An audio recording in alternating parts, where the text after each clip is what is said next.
What are you drinking? I'm on the heavy stuff today. It's water as usual. I was really really tired earlier, so I had a cup of tea, but it didn't do anything. Cup of So tea, cup of tea. Almost woke up. Cup of tea. almost. Um, I'm still doing the intermittent fasting thing, and so yeah, I had a black tea with no milk for the first time in like ever. So do you weigh yourself? I mean, like, do you have a scale? Or do you have It's to do it at difficult the for me to doctor's? weigh myself because I can't stand on the Yeah, scale. I know. So no, I wish I had because I'd be able to see my progress. Yeah, the score. Like, I need that gamification for Yeah, weight loss. yeah, yeah, I need that to know the progress because I need, like, the score markers in my right. head to Yeah, make it a game. yeah. I really wish I had it, man. Really. I know that since the diagnosis, the type 2 diabetes diagnosis, I must have lost something, and now I'll never know how much. I'll never know how heavy I got, but maybe that's a good. I don't know. Well, the funny thing is, if you look at the fanfic catch-up reading, Yeah. I started doing the fanfic readings in December 2019, Okay. and I was 40 pounds heavier. Oh yeah. So the fanfic reading this year has been like a progress of Yeah. my weight loss over this year, although it's plateaued, certainly, because... It's like the Stephen King novel Thinner. Except you're not going to waste away into nothing. Please don't do We that. hope. Don't do. We hope. Yeah. Hello, everyone. Welcome to the podcast of the nerds. I'm Ian. Howdy, friends. And my name is Jack. Jack, it looks like we're both trying to take the lessons of the previous podcast to heart. You're looking smashing. Thanks, man. So are you. Thanks. You're always pretty. I thought to I would. me. I thought I would. Yeah. You know, A Kinda tie class it up. You're looking very fancy, sir. I actually. Can I be honest about something? I didn't realize you were wearing that until this very second. So. Yeah, I couldn't actually find a tie, so this is a bathrobe tie, and then I just made a Windsor out of it. You're welcome. I dig it. People watching. See. We were talking about having no style last week, and here we are. I'm looking fly. You're looking fly. This is we're moving on up in the world, man. In my Picard Make It Snow shirt. But Make it snow, it's got a tie, number so one. it's classy now. Today on the shortened podcast, Jack and I are a little bit tired. I'm drinking, So I'm still trying to make tea my alcoholic replacement. So you're literally trying to become what is it? A teetotaler or something like that? I don't think that's what teetotaling is. Is that what it is? I think it is. I Recovering I don't know. alcoholics who drink tea? I thought it was like an expression one uses when you don't drink. I don't know. No, but they don't do anything. They don't do naughty stuff. I want to do naughty stuff. I just can't drink anymore because I Kind of naughty stuff. Huh? it's... But this is I have a Keurig here, and I got a new, like, the thing is, like, with the tea bag and the microwaving the water and stuff like that, Right. that's too much work. So I needed I'm an American. Okay. I need this stuff done for me. Sorry, that's going to be less funny when we get to the later part of the conversation. Anyway, I got a mixed thing of 100 of them, and it has like oolong and jasmine. And tea is a lot like coffee for me in that I love the way it smells so much that I would do it just for that. You know, I think smell is a very underrated sense. A friend of mine sent me a care package, and she included this candy cane green tea.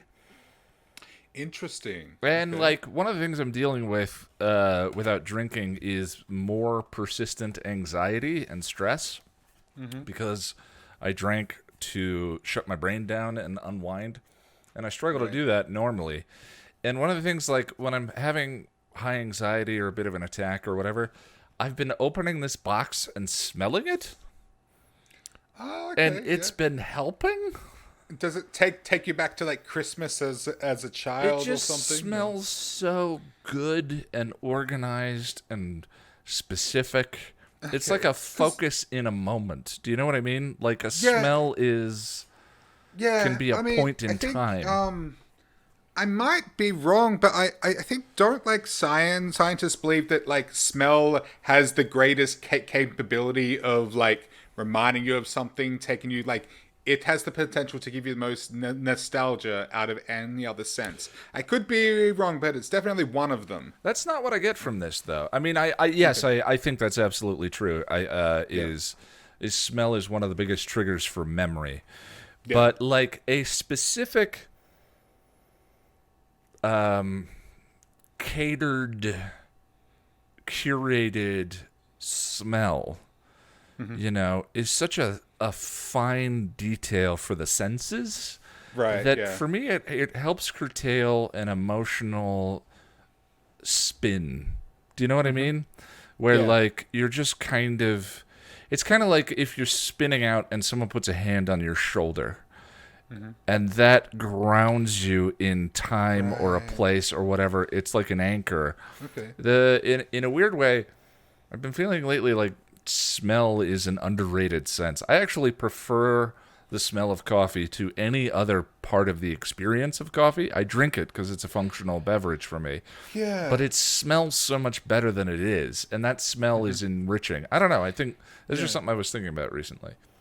And do you find it smells better than it tastes? And Yes, I asked, coffee. Yeah, yeah, I asked that because there's this tea I love. It's called Lapsang Souchong, and it's got this amazing smoky smell to it. It literally smells like a campfire, but it doesn't really taste like it, sadly. Or maybe that's for the best. I'm not sure. I like it in my nose. I don't know if I'd like it in my mouth. yeah. What other things smell way better than they actually are? Yeah. I'm just curious about that.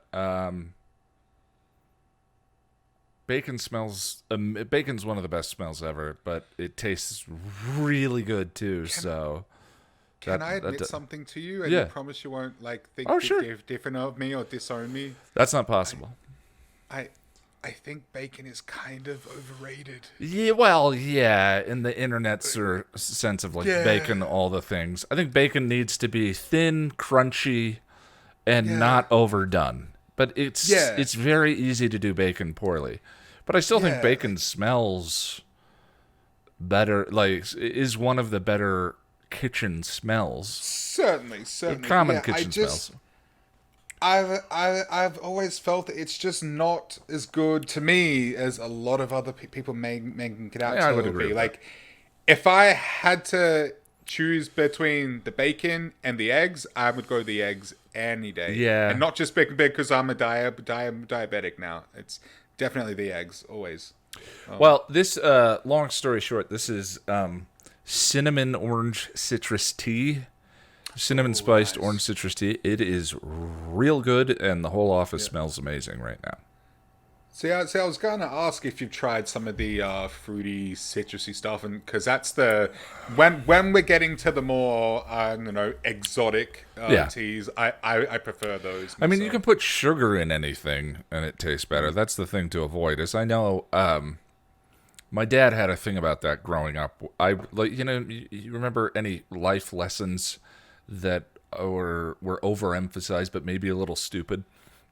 Like I remember we were standing in line at Fur's cafeteria, and which was my favorite place to eat for my birthday, because it's like unlimited food. It's a bounty of food. You can eat whatever you want, Yeah, and right. none of it's great. But anyway, he would always go off about don't put stuff in stuff because then you're not enjoying the thing.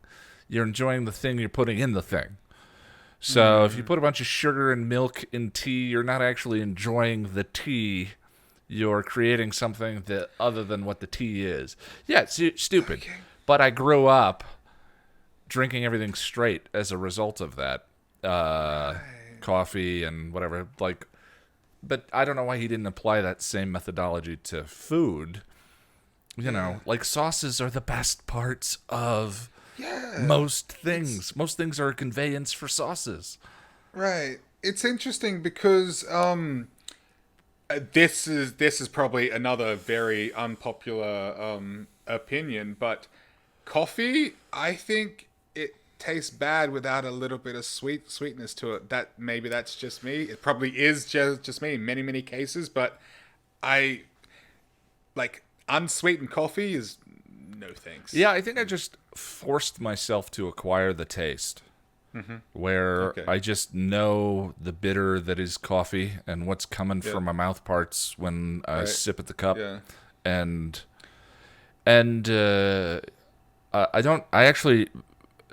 been eating a lot of ice cream, which I hear is common when people quit drinking. But other than that, I drink mostly diet beverages. I don't put sugar in anything, so I don't know. Since my diagnosis, I've switched to just black tea. I haven't had a hand of coffee since. That's mostly because coffee sort of raises the blood pressure a little, raises the heart rate, and I just wanted to kind of avoid that. And also like I've started using like light milk and stuff. But I think I mentioned last week that I use a sugar alternative called xylitol, and so I whack some of that in my tea, and it's good. It does the job, and it doesn't raise my blood sugar levels. So hey, that's good. Yeah, good deal. And I've been trying some diet soda, but I'm gonna stop doing that because I've done a little bit of research on aspartame, and I'm not sure if I'm comfortable putting that inside of me. Yeah. I've read that there are correlations with I forgot the name of the disease that causes you to forget things. You mean like Alzheimer's disease, and which I've had instances of in my family, and I drink only diet beverages. I drink tons of aspartame, and I have a terrible memory. So, well, from the research I've done, it seems that like basically, to sum it up, more research is needed. Yeah. It appears to be safe, but maybe not. So like I've got like a couple of cans of sugar-free Sprite in here. Once they're gone, I'm not gonna buy any again. I missed a little bit of a sweet bubbliness in my life. And for me, that's a big thing with food. Well, today on the shortened podcast, or so we said, we're going to get into some of your comments. Yes. The comments on the podcast have been incredibly kind, as always, very much so. And especially a lot of fun. Since I joined the ranks. Everybody's been so incredibly kind to me, and I really appreciate that. Well, I mean, things got a lot better, so they're very excited. And so we're going to talk a few of those. We're going to do what we've been watching this week, and then we're going to do the fanfic reading. Here is Gone, Terri Botta, chapter 28. 28. Wow. There's 44. Yeah. And you just uploaded like a 4-hour catch-up video, right? So, there's a 4.5-hour version of it that is just the fanfic readings to this point that we'll link in the description of this video. If you have been avoiding the fanfic reading because it seemed like an intimidating thing to catch up on, there's now that video. You should. It's a lot of fun if you're sitting in a cubicle or working from home or playing a video game that you don't need the sound for. Throw it on, have a listen. I will tell you, there are bits in the fanfic reading that I thought that should have been in the series. And maybe when we finish the fanfic reading, we'll have a conversation where we review it, which I think could be a lot of fun. Okay, that's a great idea. And then we need to figure out how we're going to pick the one after that. But I will tell you that when I was doing this alone, Jack, several times I had the thought, it was just such a big thing to think about what to talk about this week and what to say and all of that. And I had the thought that that I was considering letting the podcast go, or that it wasn't going to be a thing or whatever. But the fanfic was the reason I was like, well, I've got to I want to know what the hell happens. Some sort of inspiration sort of kept the love going. I can't hang everyone. I can't read 15 chapters of this damn thing and then stop and hang everyone out to dry. So I'll be sure to make sure you start another one, because I do wonder this isn't stopping anytime soon. I do wonder if Terri Botta is out there. Terri, if you're listening, shoot us an email at thepassionofthenerd@gmail.com. I tried to contact this person to talk about, I initially I was just reading a chapter from different fanfics, and then we kind of got hooked on this one, and so I reached out, and I was never able to get a hold of her just to say, hey, I hope you're cool with that we're reading this whole thing, but I'm having a ton of fun with it. It's really great. Yeah, maybe we could even have her on and have a bit of a chat. Yeah, we could have a discussion. That would be kind of fun. Yeah. So Terri, if you're out there, hit us up, and we'd love to have you. So Jack. Yes, Ian. I had a weird experience this week. This is going to be a very roundabout kind of story. Okay, I'm ready. Lay it on me. But I bring it back again. I was talking with a friend, and I told her I was talking with a friend, my friend. Yeah. My friend. Your friend. No, she. And told her that my roommate and I both separately had come out and said that we'd gone and looked up citizenship requirements for New Zealand. I've also looked at the ones for Canada and a couple of different ones. We don't need to get into why.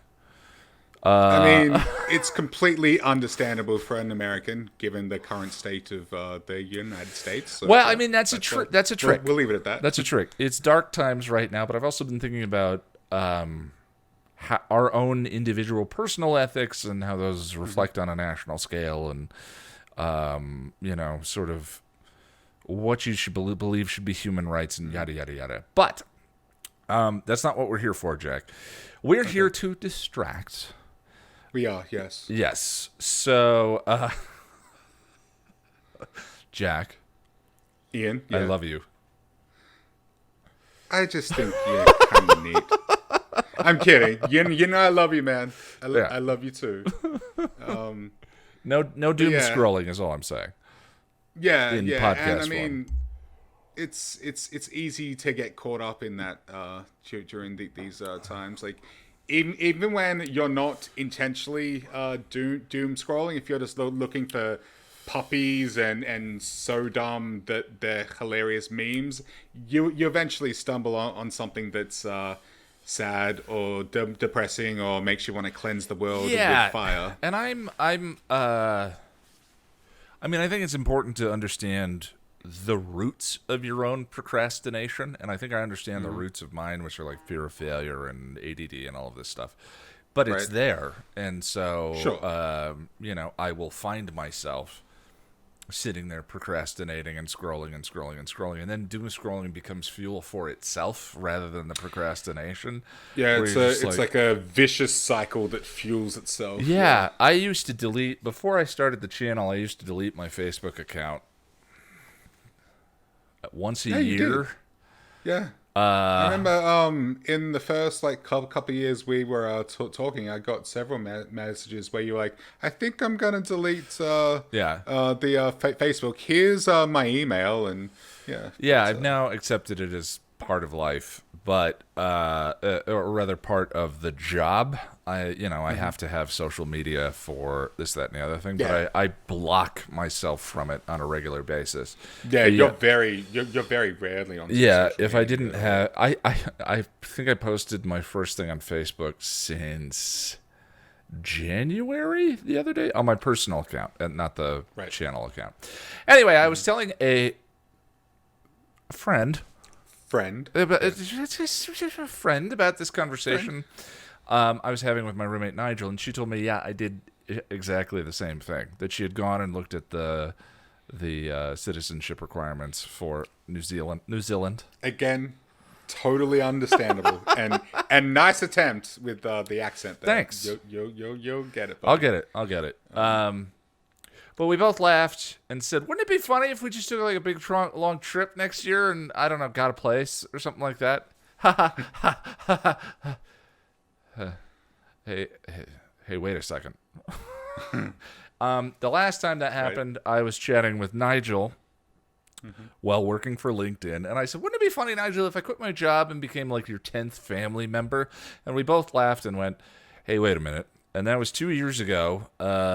My 2 year anniversary of living with his family is this coming December, and it has been a huge, incredibly important experience for me. So she and I just started talking and thought about, well, why wouldn't we? What about and we looked up like rentals and cities Right. and big universities, and it was just one of those electric conversations where Yeah. you're both Gets you all firing off each other. excited and Yeah, makes you- we're just a yeah. buzz. You It's start a thinking full on big. buzz. Yeah. It is, yeah. Yeah. Yeah, it is. It's intoxicating and it's exciting. You know, yeah, Yeah. yeah. Those kinds of conversations, they're magical. You know, just sort of exploring the ideas, no matter how kind of fantastical or far fetched they might seem. I remember actually a couple of years ago, a friend and I we went over to Tasmania, which is the tiny little island at the bottom of the mainland here in Australia, and we just drove around for 2 weeks. We rented a car and just had some tents and just camped out, and yeah, it was fun. But yeah, like literally like 3 or 4 days before my friend was leaving, he was telling me about the trip and what he was gonna do, and then he just kind of like paused and stared at me all like wide-eyed. I'm like, wait, what? And he's like, why don't you come with me? And I was just like my immediate I had this split second immediate like, oh well, there's only a couple of days and I haven't packed and I haven't planned and blah blah blah blah blah. But then I just like almost immediately I had this kind of I just had this moment where I was like, well, why not? You know? Yeah, that's a big part of it, right? Yeah. Why not? Yeah. Why wouldn't I do that? Yeah, and I just thought that there's literally no reason why I can't do this. I've got no obligations then that I have to stick around for, and I could afford it financially. So screw it, let's do it. And like 3 or 4 days later, we're on the ferry heading out into Bass Strait and on our way to Tasmania, and it's still like one of my favorite experiences. It was so much fun, and it just wouldn't have happened if I had gone with that immediate maybe not kind of thing. You have to be open to these kind of like it seems reckless, but sometimes you have to just do it, you know. I mean, that's a big question, right? Is how do you tell the difference between just a good old adventure and a boat? Do you know what I mean? Yeah. And I think what it is that the boat destroys something. The boat destroys some possibility. I did the boat recklessly in a way that was I didn't plan for. I didn't do all the steps. I didn't. It's not that the boat was a bad idea. I still think it's a good idea. I still dream about the boat, Sure, which but is a weird thing. But it. Yeah, but Yeah. there's still ways to go about it. That, Right, but I was miserable and depressed in my current circumstances, and just looking to wipe the slate as quickly as possible. And instead, so I just did it in the worst possible way. And for this, we were just thinking about, okay, well, there's like the long-term crazy idea, and then there's sort of the middle idea, and then there's like, let's just take a trip next year. Like, let's go for a month. Let's get a place and drive around and see the area. And you know what? That's our reward for getting through 2020. And you know what? Anyone Amen, who brother. gets through 2020 Deserves deserves something. It deserves a trophy, right? Every single one of us. Every single one of us. Yeah, and that's the thing is like the crazy plan all the way over here, all the way down to just take a trip. next year when visas are back, or who knows how all of this is going to turn out. But there's no harm in the dream and the hope and the having something to look forward to. In fact, I was so important, man. Yeah, I was thinking about I mean, don't get me wrong, dating has been a huge thing to look forward to, but COVID has put a damper on what's possible. And you don't want to over predict. I mean, part of a relationship a lot of times is sort of just being present and in the moment with each other, and sort of letting things fall where they may. So to have this adventure on the horizon, I mean, I think that the last adventure, the last time I really thought about hope and possibility and all of that was when I thought about quitting my job and doing the channel full time. Right. And that was this huge light of, wow, what a crazy thing, what an adventure that would be to do that. And you were at that time, you were so vibrant and excited. And and then the reality of it sets in, and you kind of go, oh, this is terrifying, too, at the same point. And I'm sure that that's what I'm here for. yes. I'm sure, but I'm sure there's some element of that to this. Absolutely, there will be some element of that to this. Sure. But I also, I realized in the contrast of thinking about, like, what an amazing trip that would be next year, that I have been grinding scripts, and I have been trying to bludgeon myself into getting things done. And suddenly, when I come at it from a space of like hope and possibility and this big thing in the future, suddenly getting the budget done and the scripts organized and the channel properly monetized, there were things that memberships are now active on the channel. You can have the Jesus Jack emoticon, and we open up 2 more. We've got to decide what those are. Red arrow, and then something else. Edit face, I think was the other one we were gonna do. But that was sitting there forever, and I didn't do it. And then ever since thinking about this and what would be necessary to pull this off. And thinking about scaling back and getting rid of things and selling things and whatever in order to create the budget to do this, I suddenly have all this motivation. The Fool for Love script started clicking. I'm 1 or 2 25s away from finishing it.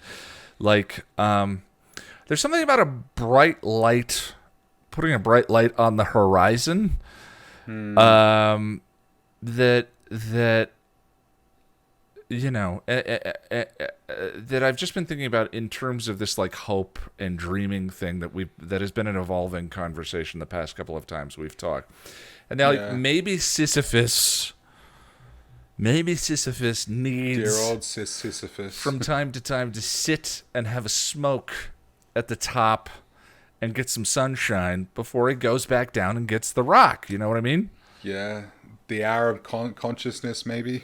Yeah, exactly. Yeah. What is that hour of consciousness instead of just running down constantly to go and get it? Exactly. And the hour of consciousness can be anything you want it to be, really.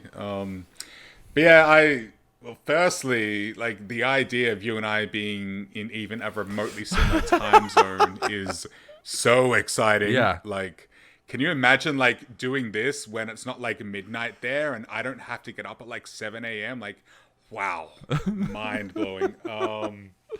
Yes, we can both sleep in until 10.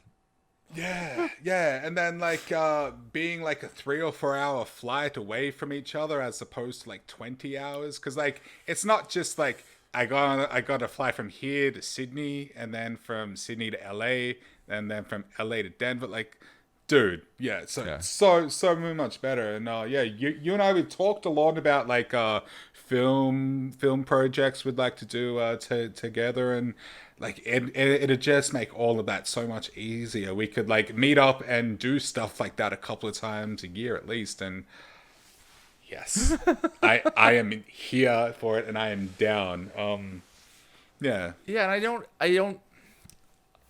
I don't know where the line of that that thing is. Like, I've just been thinking about Doyle's words for the past couple of weeks.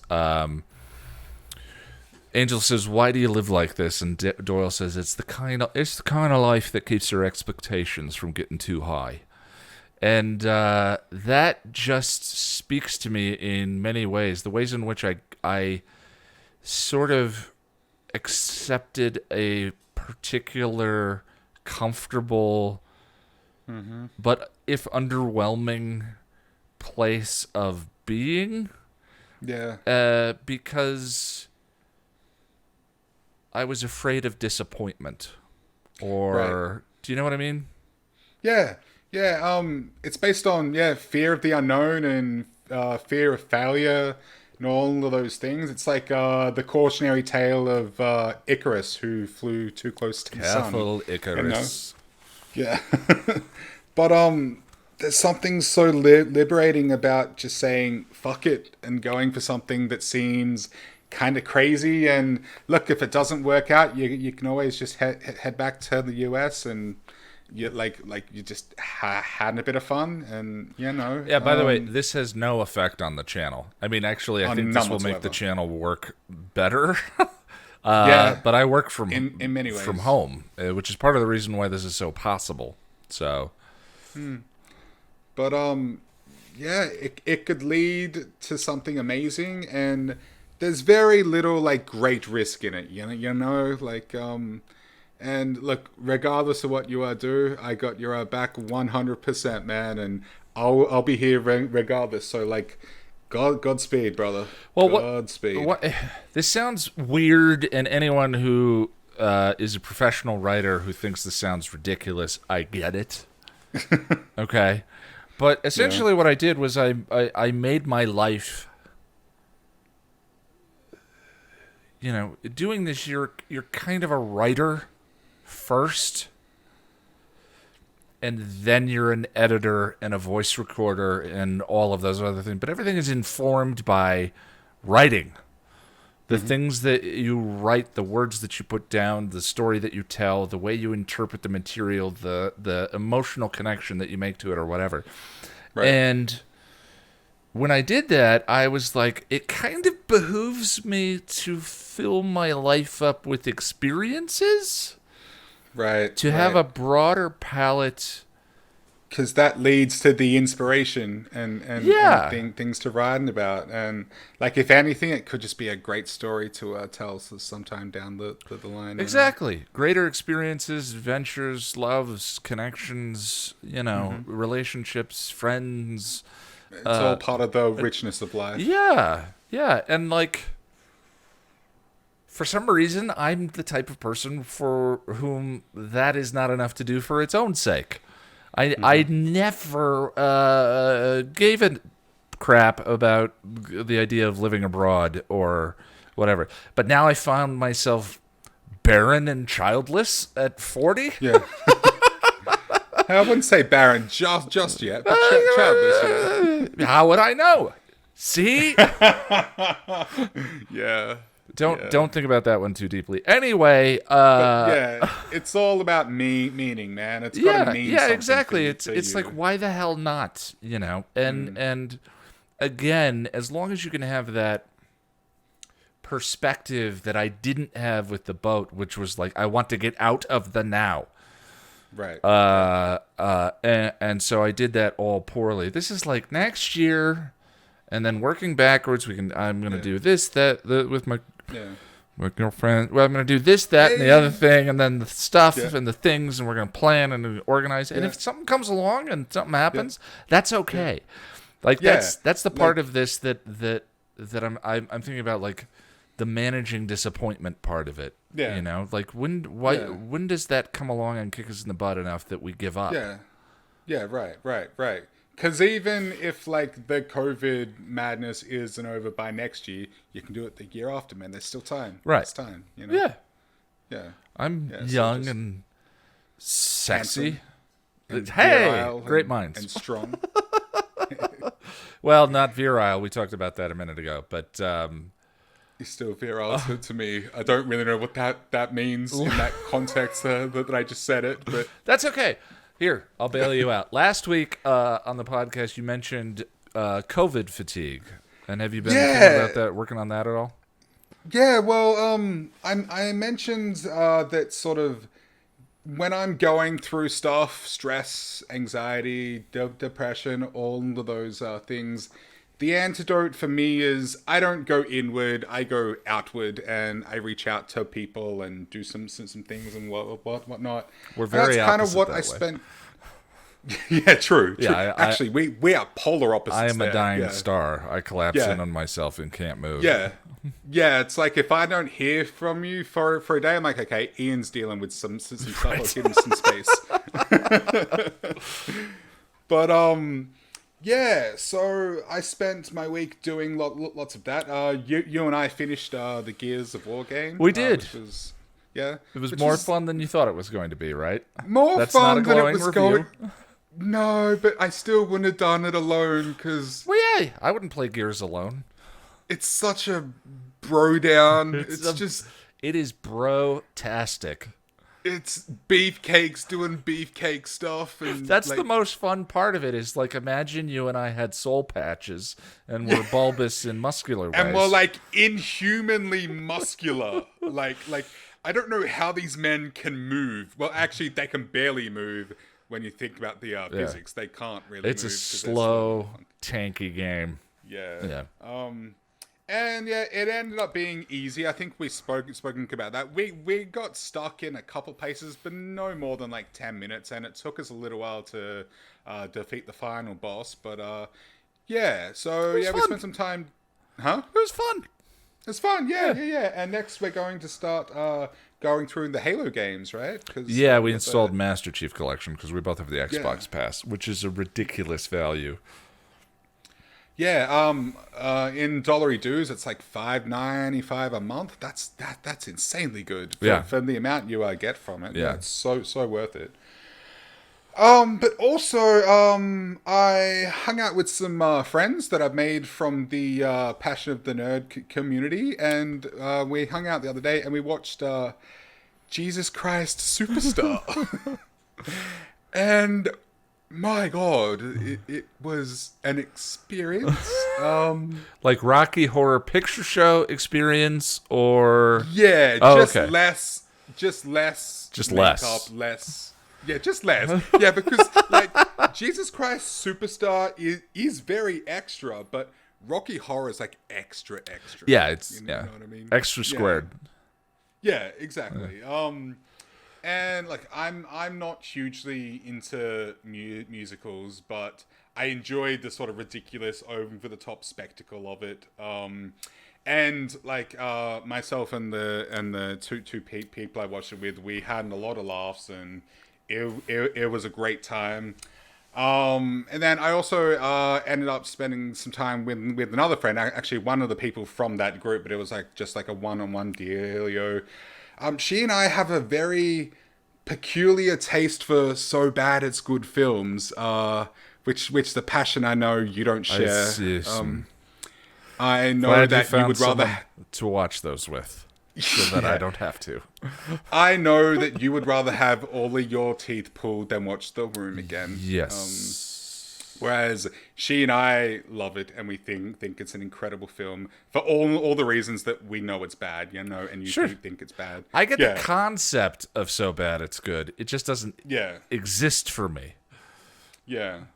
But so she and I, we got together, and we decided that we were going to watch some of the terrible Nicolas Cage indie films that he's done for the last 10 years, because Nicolas Cage is a freaking gem. That man is incredible. And like the expressions and the physicality and the screaming and the yelling and the freaks out, the freak outs, man. That man is just, we love him so much.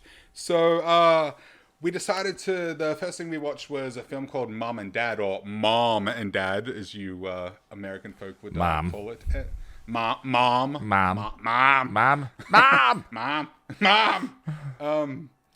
And that film is kind of like The Happening, except instead of people wanting to do horrible things to themselves. They want to do horrible things to their children. And when I say horrible things, I mean violent Sure. horrible things. It's very over the top, very, very, very violent. And Nicolas Cage did not disappoint. Like, that man, we love him so much. It ended in a very weird and abrupt way that kind of was kind of disappointing. Kind of, only a little bit, but it was still a great time. But then we watched another film called Left Behind, and Left Behind, I know well. yeah, it's basically it's the Rapture. Nicholas Right. Nicholas Cage plays a pilot, and halfway through this flight, the rapture happens, and a bunch of people disappear from the plane, as do millions of people around the world, and it wasn't good at all. It was just bad. It wasn't so bad. It's good. Yeah, it's one of those interesting phenomena with, and to anyone who's particularly religious, I'm probably about to say something that sounds unfair, but the whole idea of religious anything when it comes to media, like we'll say, and I'm not picking on them specifically, but Christian rock, or Christian science fiction, or exactly whatever. right, It's like, no, wait, the Beatles are still good. Why do you need a subgenre of Love Me Do is awesome. Yeah. Imagine, right. Jesus would love Imagine. Right, yeah. And that it's one of my best friends. I'm starting to realize that they're all best friends. But my friend Chris, who I've known since we were 6, when he was in college, he was just hungover, and there was a Blockbuster across the street, and he checked out a bunch of videos. Probably was DVDs at that point. Okay. And he's like, "Oh, Left Behind, Kirk Cameron. That sounds like I remember Kirk Cameron. He was on." No, this actually a different version. No, I know, not I know. that one. But okay. so he checked it out and started watching. He's like, "Oh, interesting, like a science fiction premise. It's like, what the hell happened to everyone? That sounds really interesting." That's and what I thought too. He gets like an hour into it. He's like, "Oh no, don't make it a Jesus thing. Don't. It's a Jesus thing."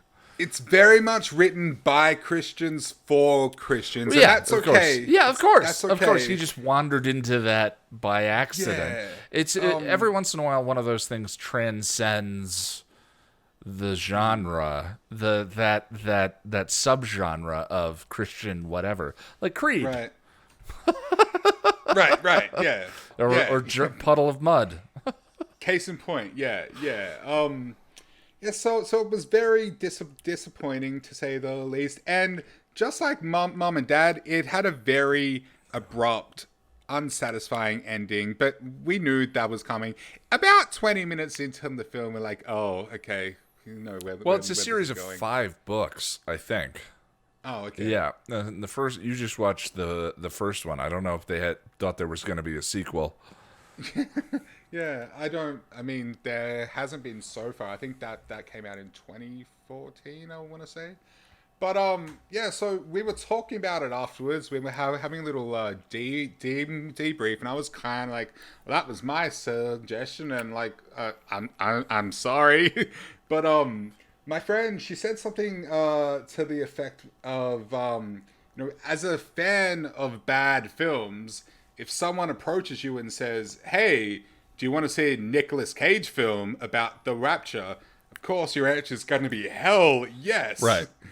Of course, I want to see that. But Nicolas Cage, he was just kind of boring. He didn't do anything. There was no craziness. He does so many movies. Yeah. So many movies. He's got to phone it in every once in a while. Yeah, exactly. It's just you would have higher expectations for that one. Right. Yeah. We were doing a little research too afterwards, and we found that he's had some financial troubles and Yeah, just troubles in yeah. general, and that's why he's done all these weird indie things. But yeah, I think we are planning to check out some more at some stage. But yeah, sorry, that was a bit of a tangent. all good. I'm king of tangents on this podcast, dude.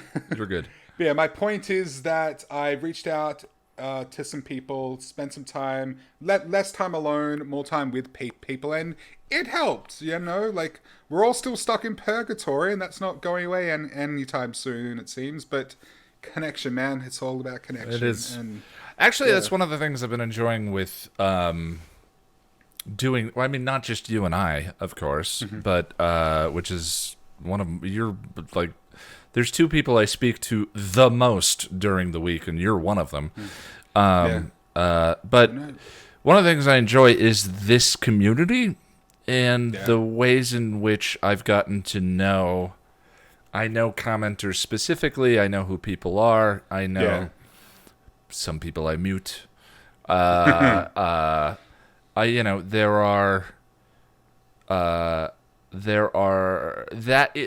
love that you a group of you have a connection from the Patreon hangouts. I think that's shocking. Yeah.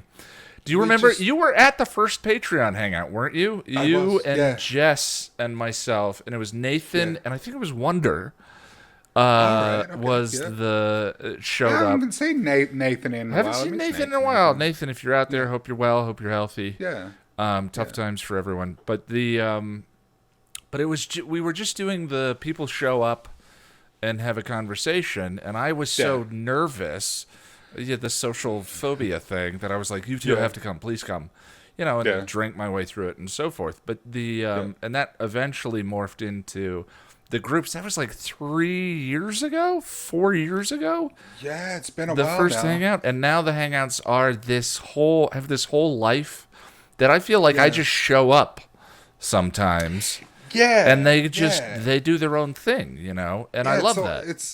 It's almost got a life of its own now, and like you and I were always a little jittery before we get started, but then as soon as it's showtime, we just I don't know, something clicks, and I used to get stage fright doing the podcast. I don't anymore because you're here. So to me, I just look at you and we just have this conversation. Yeah, this is what, the 5th one we've done now, 4 or 5, so, and I'm feeling a lot more relaxed now. I think it shows. But because of because I love that interaction so much, we wanted to do some listener comments this week. The first comment comes from Alicia, the infamous Alicia. I'm kidding. Alicia will get that joke. Condensing a little, Alicia writes, my heart started to race when you guys began to discuss Hannibal. Jack, I'm glad you're enjoying it and would recommend it to other people. Ian, I feel obligated to mention that Silence of the Lambs didn't win Best Picture. It was only the 3rd film to sweep the Oscars with Best Actress, Best Actor, and Screenplay and Director for Jonathan Demme, who would go on to direct Philadelphia, but did not win Best Picture that year. I did not know that. I could have sworn it won Best Picture. I mean, I would have just assumed it myself, but she says in parentheses, in my high-pitched Ian voice, asking, what happened here? I don't know what high-pitched Ian voice is, Alicia, but I trust you. Yeah, you do. Yeah, you do. High-pitched Ian voice? I thought Ian voice is down here. I see what you did there. I'm not sure why you keep saying this is Red Dragon, not Silence of the Lambs, especially when Jack and Bella Crawford aren't in the book Red Dragon. Alicia, I think it's because in the opening credits of the show, it says inspired by characters from Thomas Harris's Red Dragon. It does, I mean, maybe they had the rights to other characters, but I was repeating what I remember seeing from the opening credits. Continuing, here is the correct canon. This series is like a Marvel universe. It's a reimagined Lecter universe and not exactly canon to the books, but to Fanibles, it's canon. Fuller didn't get the rights to Clarice, but was able to get the rights to Harris's characters while creating many others. Brian Fuller also stated that Hanagram is fairly real. So, as in Will Graham and Hannibal, Oh. is fairly real. So, yay for gay love, albeit cruel, codependent, psychopathic in this case, being depicted on screen. I think we're seeing the beginnings of that Yeah. now. Yeah, so we're about halfway. We're at episode 7 of season 2. Yeah. So mild spoiler for you there, but I think we talked about that last week. Yeah. Finally, I love the Coke wine analogy. Most fanables prefer, kind of almost, Mads Mikkelsen to Anthony Hopkins. I just have one question. Are you like us? Do you have to enable CC to understand Mads? I don't understand what you mean there, Alicia. Glad you Closed captions. Oh, no. to Actually, understand well, his I've watched the accent. show multiple times. I think the first Yeah. time through, I missed some of the things he said. Because he lays out this fairly highfalutin And no, I academic don't things. struggle with most accents, so I understand him perfectly. I didn't the first time through, but now I get everything. Glad you're both watching. Thanks for the conversation. Thank you, Alicia. You can read the entirety of Alicia's comment on the video version of last week's podcast, which is The Old Hotness, which was a reference to Men in Black. But Oh, that's what it was. that's I where didn't get nobody get got that. that.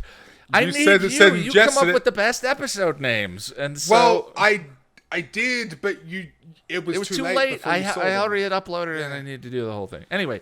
I wanted to call it Two Guys No Style, which I thought wouldn't have been great. I know. I'm sorry. It would have been that. I would have just put that name on there. Jack, I think Alicia is asking for your vote. Mads or Mr. Hopkins? Now, it's an unfair comparison because, I mean, I don't know. I knew that was coming. I mean, I'm a huge horror fan. And Yeah, and Silence of the Lambs is seminal. it's such a seminal film. Yeah. So seminal, and it's Especially in it's one of my high-end favorites. art, horror, thriller. Yeah. I mean, is it a Yeah. horror movie? Sorry, what? Is it a horror movie? I guess it's a horror movie. It is, but there's other elements in there. The body There's a bit of horror thriller in it. there. The skin. It's not. Yeah, it's not. I wouldn't say it's strictly a horror. No, it's a film, genre but mix, it definitely is. Yeah. Yeah. So Mads or Mr. Hopkins? So initially, I was put off by Mads Mikkelsen, but it was only literally his first scene. Right. I was just like, ugh, that's not. I told That's you. on Anthony Hopkins. That's pretty much. But honestly, it was just that one scene, and then from there on in, I just became kind of enamored with him. He's so good. And so in good. terms of who I prefer, I can't believe I'm saying this as a horror fan. I feel so dirty buddy. and treasonous. Do it, buddy. But I'd be lying if I said Mads Mikkelsen doesn't have the more interesting Yeah. portrayal and Yeah. and exciting. But I think part of that is that you can do so much more with the TV show, and you can spend Well, I was gonna say- more time exploring a character. Yeah, Anthony Hopkins' amount of screen time in Silence of the Lambs is famous for being so short. I Yeah. think he's on screen for 16 or 18 minutes. Yeah. And Yeah. steals Super short. the movie. Yeah, But he also was in Hannibal and Red Dragon, but Hmm. maybe was too old to play the part at that point. I don't know. I'm not being ageist. I'm just saying there's a physicality to being a murdering cannibal that Mads Mikkelsen nails. exactly. Yeah. Yeah. Look, Anthony Hopkins is one of the greatest actors of the modern era. Sure. And his portrayal as Hannibal Lecter is legendary. It always will be, and I love it. It's so seminal, as we said, but I'm gonna have to say Team Mickelson for sure, Yeah. because it's just, I don't know, there's something about him. That There's man something can about wear him. a suit, and suits that Yeah. should not be worn, Right. but he makes Exactly. them look. That was the other one? courtroom scene, right? The red pinstripe. It looked like a carpet. And yet, he looked He hot. looked amazing. Yeah, he looked Yeah. stunning. That man. So, and the calculated nature of the performance, Yeah. Even like the accent sort of makes it. the a little accent, I more- think, is additive. Yeah, What is because he? he's Dutch, right? I He's think Dutch? yeah, he's Dutch. Yeah. I don't remember specifically, but Hannibal's German in the book. Hannibal, Okay. of course. Yeah. So I don't know. There's something to it. There's something to the accent. There's something to the calculation, to the cold intelligence, and that veil allows these sort of moments of calculated warmth to come through. It makes his moments of intimacy with characters where he's manipulating them that much more chilling. Right. Yeah, it's a Right, yeah. fascinating, fun. Yeah. Yeah, he's a lot of fun. And the other thing too is I mean, Mads and Hugh Dancy are the centerpieces of this. Certainly, and, yeah. You know, we're going to talk about Shakespeare in Love, but Anthony Hopkins was kind of like Judi Dench in that. Just the part is one meant to steal the show, but not meant to be the right. centerpiece. So maybe it's Right. less interesting. I don't know.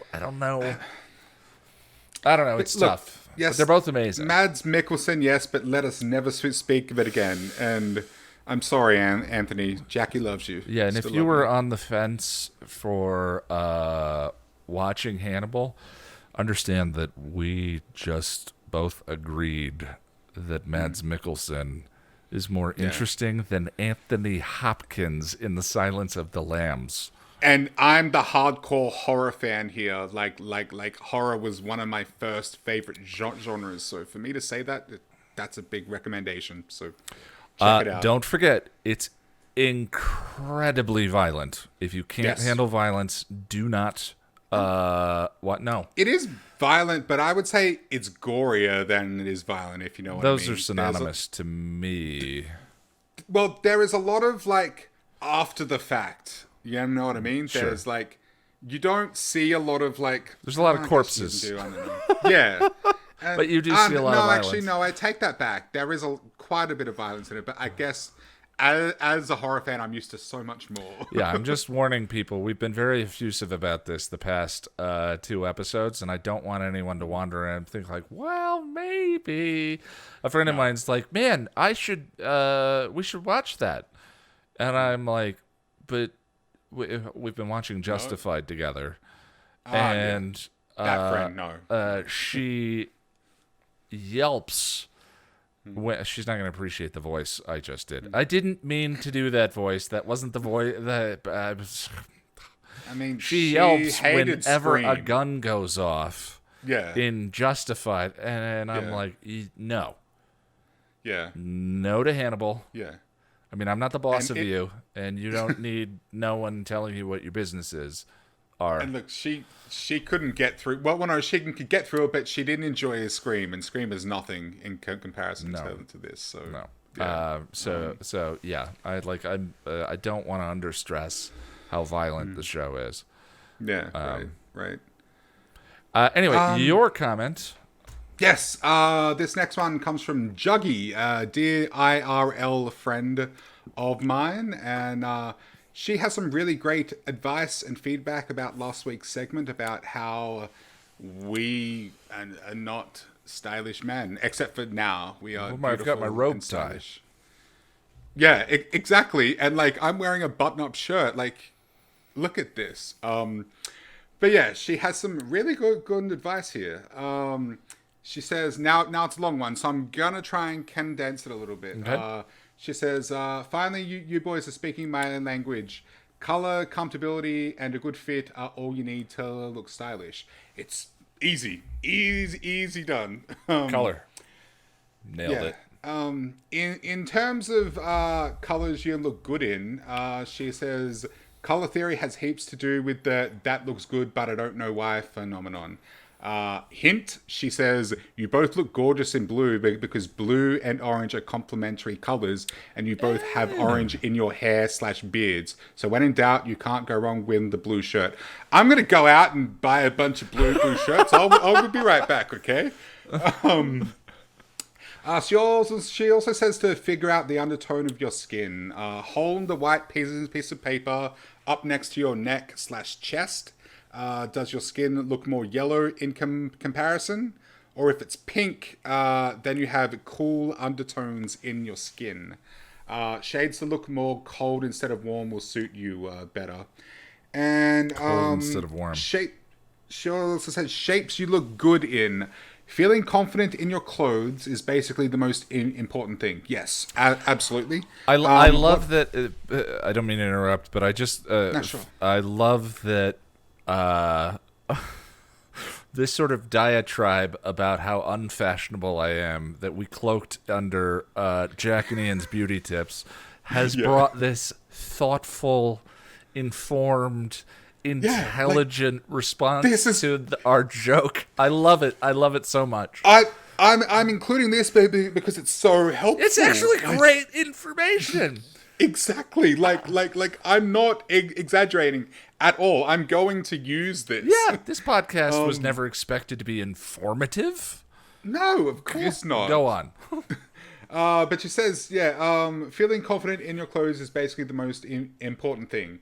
What physical features do you want to hide/accentuate? What do I want to hide? What do I want to? What do you want to accentuate? Accentuate. Well, I always say that my best physical attribute is my eyes, but I don't know if you can accentuate. Oh no, you can accentuate one's eyes with clothing. Well, we I both guess. have blue eyes. Yours are green.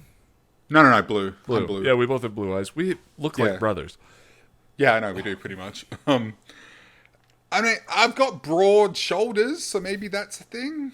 I don't know. I'm tall. What about you? I mean, I'm an insecure, high-anxiety male. I could give you a laundry list of the things I want to de-accentuate. Oh yeah, so me I too. think the My more gut, important question, my or the more, moobs. the more relevant question is what do I want to accentuate? Which I think is an interesting question because it requires you to look at your body and cite something positive. Yeah, But I think that's great. I think that's great.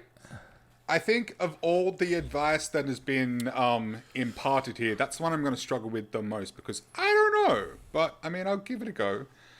I think I have a nice head. Did you just say I have a nice head? Yeah, it's very large. Thanks, man. I have a nice head. Oh, yeah. You have a wonderful large head. It's beautiful. Jack, I think your head's great too. I'm just saying, like, the exercise was to cite something positive about yourself. Thanks, man. Yeah, and I have pretty eyes, very pretty. You eyes. have luscious locks. Your hair, Thanks, hair is spectacular. Yeah, I have a ginger mane. Yeah. So she says. Sorry, Juggy, I didn't mean to distract. No, it's fine. She says, so you don't need new clothes. Just pay attention to what the shape of your clothes are drawing attention to, and whether that makes you feel confident or not. Structured shoulders create breadth. Long coat/stripes elongate the torso. Belts that contrast with the rest of your outfit draw the eye to the midsection. Suspenders draw the eye downwards, and so on and so on. Wait, you skipped the man that I want to be. Walton Goggins has a long neck and washboard abs, which is why. Yes. Well, I mean, which is why he looks good in his high neck hiding, body contouring, accentuating shirts. I, as in Juggy, might look good in shirts cut like that, but I feel like a whale in a straitjacket, which makes me self-conscious, so I avoid them. All right, go on. I just loved... that comment is really funny when you know her personally. That's... Anyway, Walt, one thing I just want to quickly say is the next time we do that one perfect scene segment, I think we called it, Walton Goggins is in my choice, but we'll get to that another time. She says, if you want to drop money, don't do it on Ray-Bans like Ian's friend. I agree. I totally agree. Get your favorite things tailored to fit you. Well, that sounds like a lot of money, but sure. Instead of the imaginary man they were designed for. And if you want new SHIT, new shit. Why did I spell it? Am I 12? Yeah, we curse on this podcast. Yeah, we do. I don't know why I went. Yeah. Take someone with you that can tell you if the salesperson is blowing smoke up your ass or is actually helpful. Well, Juggy, when are we going shopping? I mean, that applies to, yeah, the way that I tried to put that was, if you don't have any taste, like myself, don't be shy about borrowing someone else's. Right. That's the way you learn, right? Yeah, exactly. But yeah, that was some invaluable information amazing. there.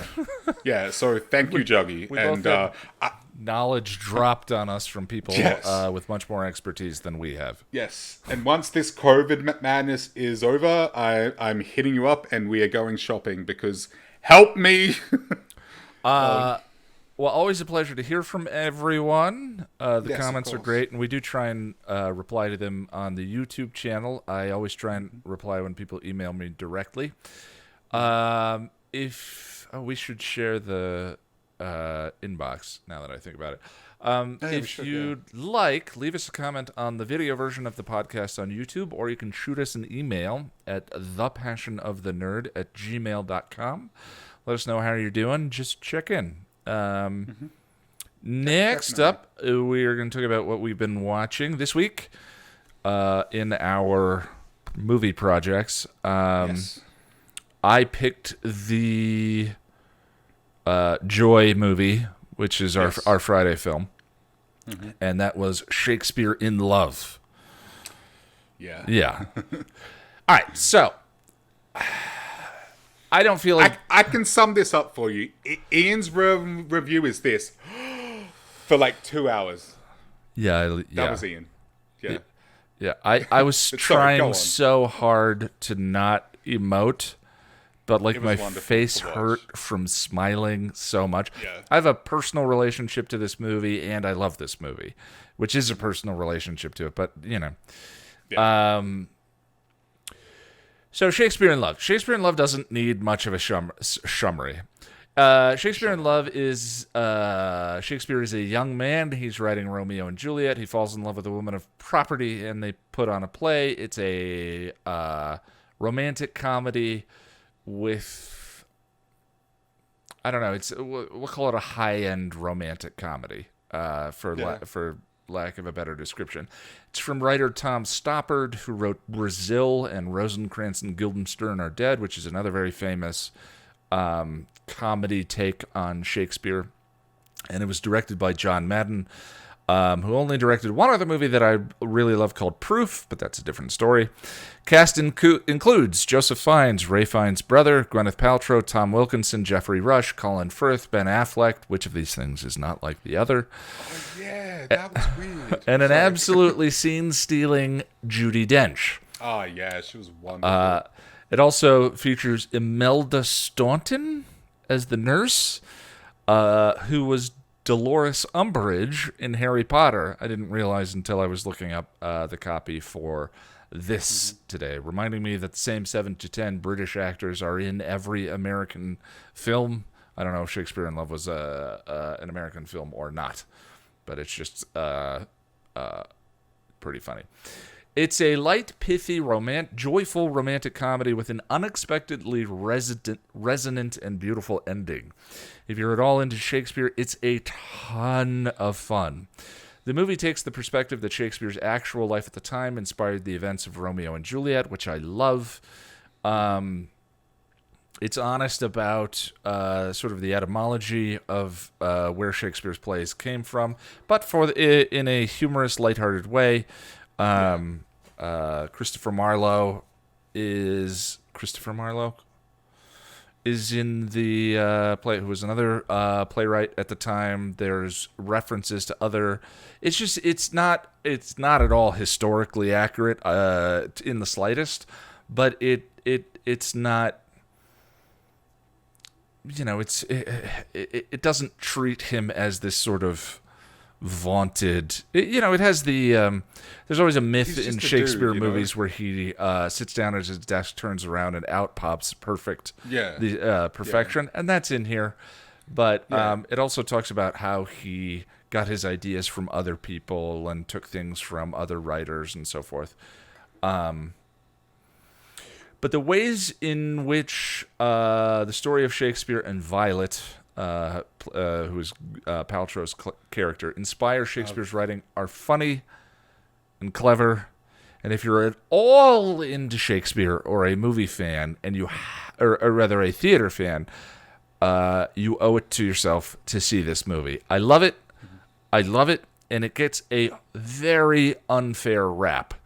This movie is a strange punching bag, where I hear sort of negative comments thrown at it on a regular basis. First of all, yes, I agree. Saving Private Ryan should have won Best Picture the year that this movie was in the Academy Awards instead of this movie. So what? Shakespeare in Love is still a delight. Second, I know the specter of Harvey Weinstein hangs over this one a bit, but as far as I know, he wasn't directly connected with the making of the film, but rather with its PR. That's not Shakespeare in Love's fault, and there were still hundreds of incredibly talented people involved with making this joy. When I think about romantic comedies and my favorites, which is not at all a genre that I'm averse to, it starts with When Harry Met Sally, and but is immediately followed by Shakespeare in Love. I love this movie. I love this movie. Okay, I'm done. Good. I love it. Yeah, look, I agree. Saving Private Ryan should have won, but that is not a reason to rally against this film. It Right. doesn't deserve that. I mean, that was the Academy's doing, no one else's. Yeah, and the Academy is notorious for giving awards to films that are about the industry. And in a weird way, Shakespeare, like La La Land was an example, that romanticize the creation of movies or art or whatever. Yeah. And very much so, Shakespeare in Love is that kind of film. But again, who cares? It's a wonderful film, Yeah. and that's true. Those two things are exactly. not mutually exclusive. Exactly. Yeah. But Ian, you're a much bigger Shakespeare fan than I am. Yeah. I believe when we spoke about it afterwards, you said like this film is more in your wheelhouse than almost anything else. I can't think of a more Ian movie than this. It's about Shakespeare and performance and writing and so many of your passions, I guess. If you have like the hierarchy of Ian identity films, it's probably Star Trek IV: The Voyage Home, the one with the whales. Yeah. And then this movie. Yeah. And then Eternal Sunshine. So yeah, you're a much bigger Shakespeare fan than I am. I'm familiar with some Shakespeare. The two Shakespeare plays that I'm the most familiar with are Romeo and Juliet and Hamlet. But I get the feeling there were a lot of references that sort of went over my head still. But like I got a lot of the more well-known ones, like the balcony scene and a couple of lines here and there. Especially the line, "Parting is such sweet sorrow." But funnily enough, I don't actually know that because of Romeo and Juliet. There's this band I really like. I'm going to talk about metal again. Sorry. So there's this band I really like. I might have mentioned them on the podcast before. I'm not too sure. They're called Ice Nine Kills. And one wonderful name, I know. Sure. But they have an album called Every Trick in the Book. And Every Trick in the Book, every song on that album is about a book or a piece of writing or something like that. And there's a song on there called Star-Crossed Enemies. And the chorus, the line is changed up a little bit, but the chorus says, "If parting is such sweet sorrow, to hell with waiting for tomorrow." And that's how I got the connection. I'm like, oh, that's from Romeo and Juliet, but not because of Romeo and Juliet, because of a metal band. But yeah, if you like music of a heavier persuasion, do check them out and go and see them live if you get a chance, because they are really, really, really good. Sorry. No, You know I love my metal. Yeah. I had to talk about that. Yeah, the ending. Let's talk about the ending. The ending kind of... Yeah, so it's not what you expect from a traditional romantic comedy. And one of the things that I was thinking about, I said I had a personal connection to this film, and that is that, you know, I would describe myself when I was younger as a hopeless romantic. Definitely of the more of the Spike variety. I'm writing a lot about this in the Fool for Love script. Same. I'm nothing without her. You complete me. That's something I'm only just shrugging off now, really. Well, I mean, the distinction I draw in the Fool for Love script is someone who knows who they are and they love versus someone who knows who they are because they love.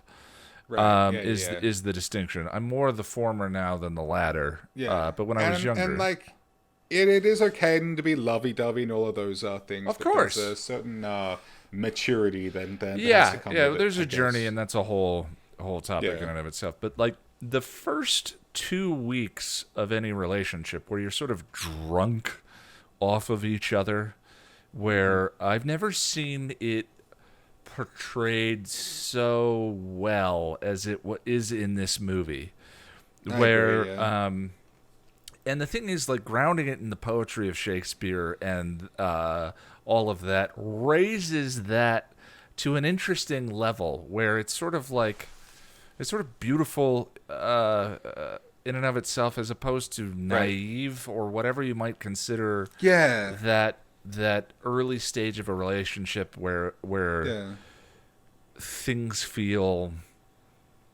written in the stars.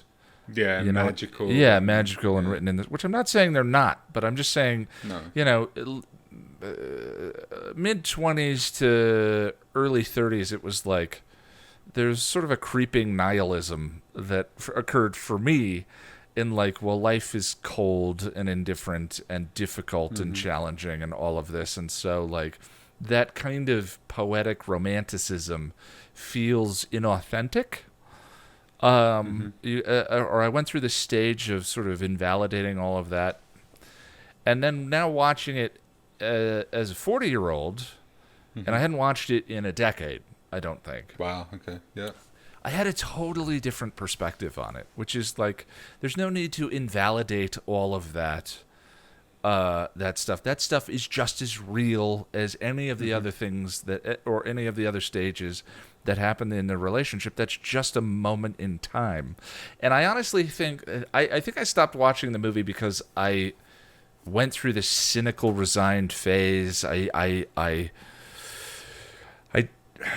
Well, I won't go there with other things that happened at the time, but and I sort of like discounted the movie as being kind of overly focused. But the end of the movie owns the reality of what these characters' lives are like and what they go through.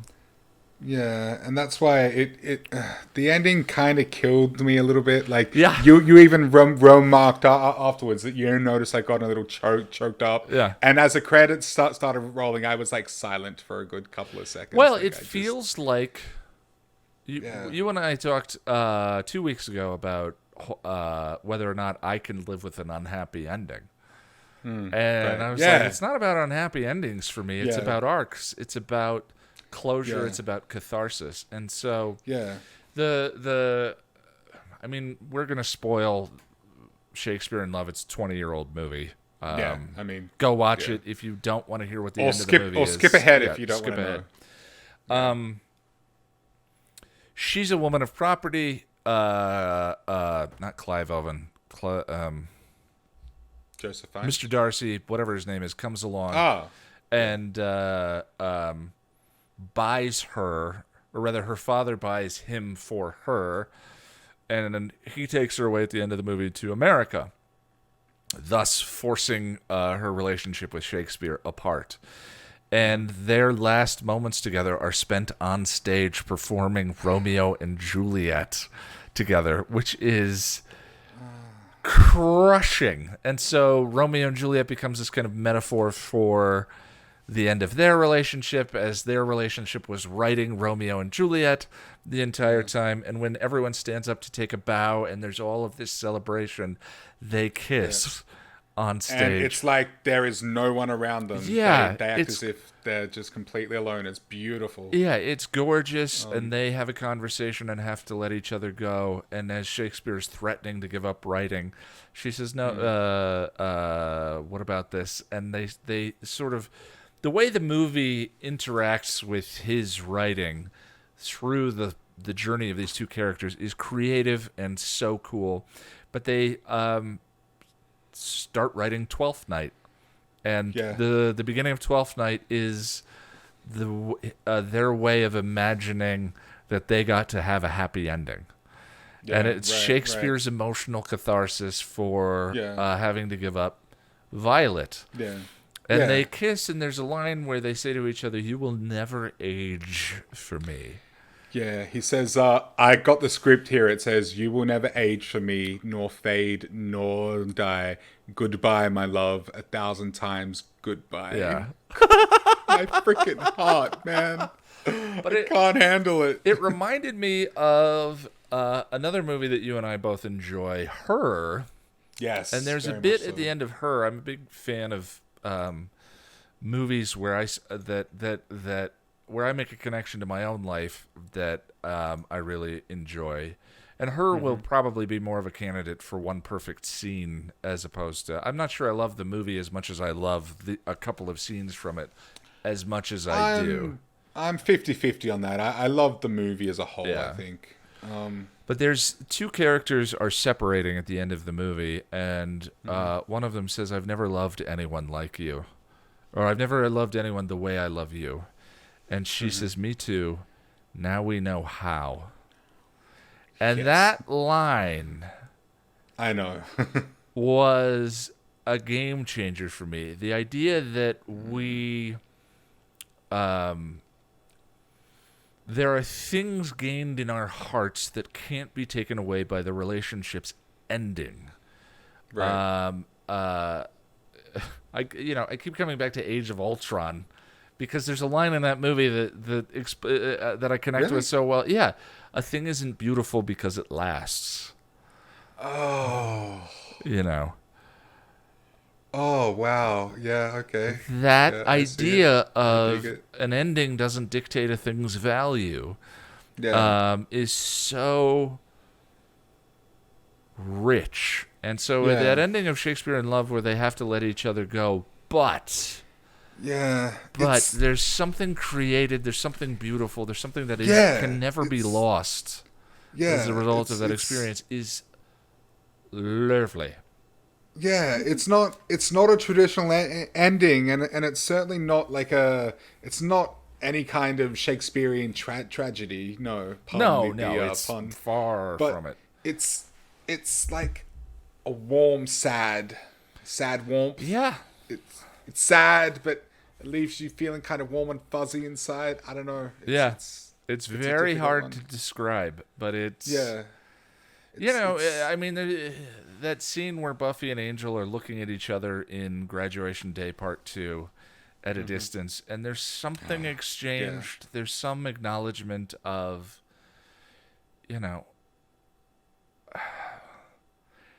letting go or relationships ending can be destructive, but it isn't automatically destructive. It isn't automatically an act of destruction. There are circumstances where it's also an expression of love, where it's also Yeah. an expression of like Buffy and Angel having to let each other go because there was no Yeah. future in it was the more loving act.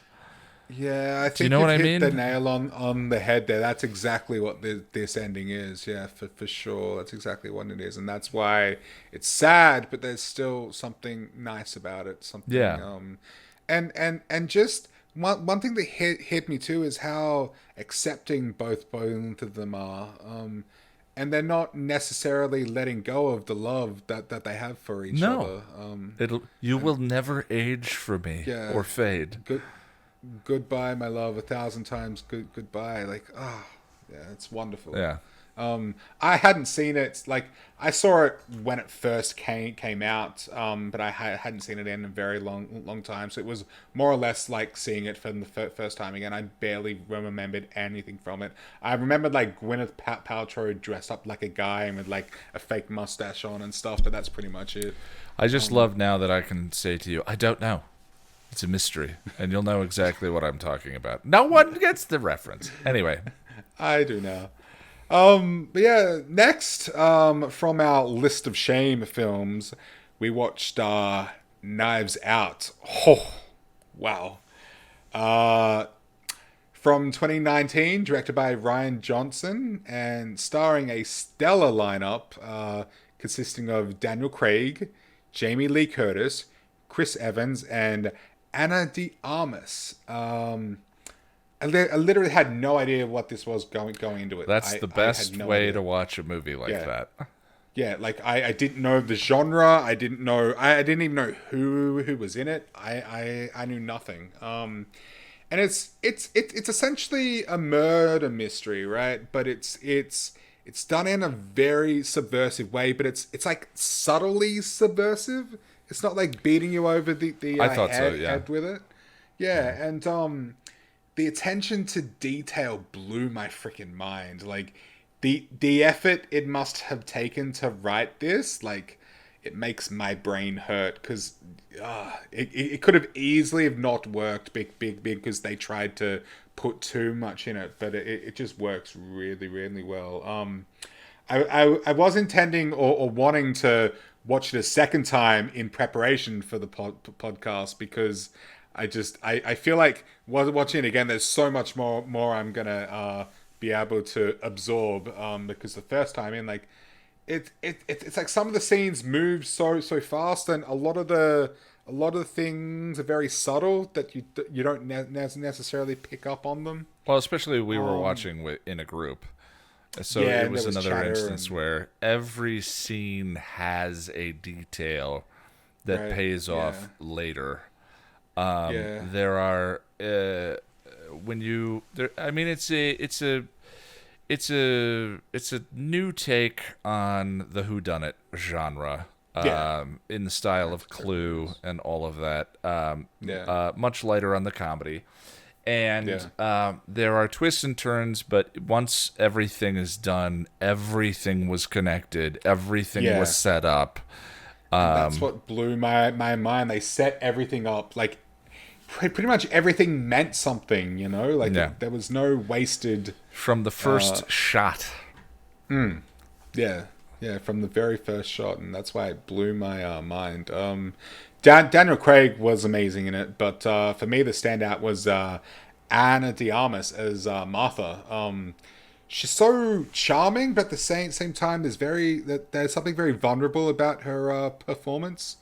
Well, such that I she has moments of power in the Yeah, movie.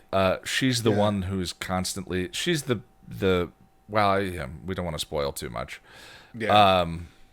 There are moments, yeah, because of that She is a very vulnerability. central character. Yes, We'll and say. and there Yeah, are moments where she takes control, and it's such a stand up and cheer kind of thing. yeah, yeah. Like she's vulnerable, but she's an absolute badass as well. Yeah, Like it's great. yeah. Like there's one scene where she shuts down. I don't think it's Daniel Craig. It's one of the other dudes. Again, I don't want to spoil it, but there's literally fist in the air and woohoo kind Yeah. of moment. She's so cool. Um, I haven't seen her in anything else, but I'm definitely going to be looking out for her in the future. Yeah, the only thing She's I'd seen her in incredible. before was she was the hologram in Blade Runner 2049. Right, yeah, but that was a very small role. There Yeah. wasn't a lot Well, I mean, to she that was really. kind of central for him, but there weren't a lot of big speaking Oh, roles okay. in that movie other than Yeah. whatever. Yeah, there's not much to say about it. Ryan Johnson has been dragged because of his Yeah. involvement in the Star In Wars the Star movies. Wars. Yeah. Whatever you think about that, good lord, do I not want to talk about Star Wars? We are not touching that. Yeah, No way. There's but plenty of other people covering that. I've seen Brick and Looper, and the only one of his I haven't seen is the brothers. He made a caper movie, I think. The brothers something or other with Mark Ruffalo. But Okay. Looper was a movie of his that has gotten worse every time I've watched it, so I've stopped Okay. watching it. Um, And this is a movie that has gotten better every single time yeah, I I've can watched imagine it. that. The Yeah. the first time I was like, oh, that was clever, and then the second time I was like, oh, that was really clever. And watching it with you guys, Yeah. I was like, that movie is phenomenal.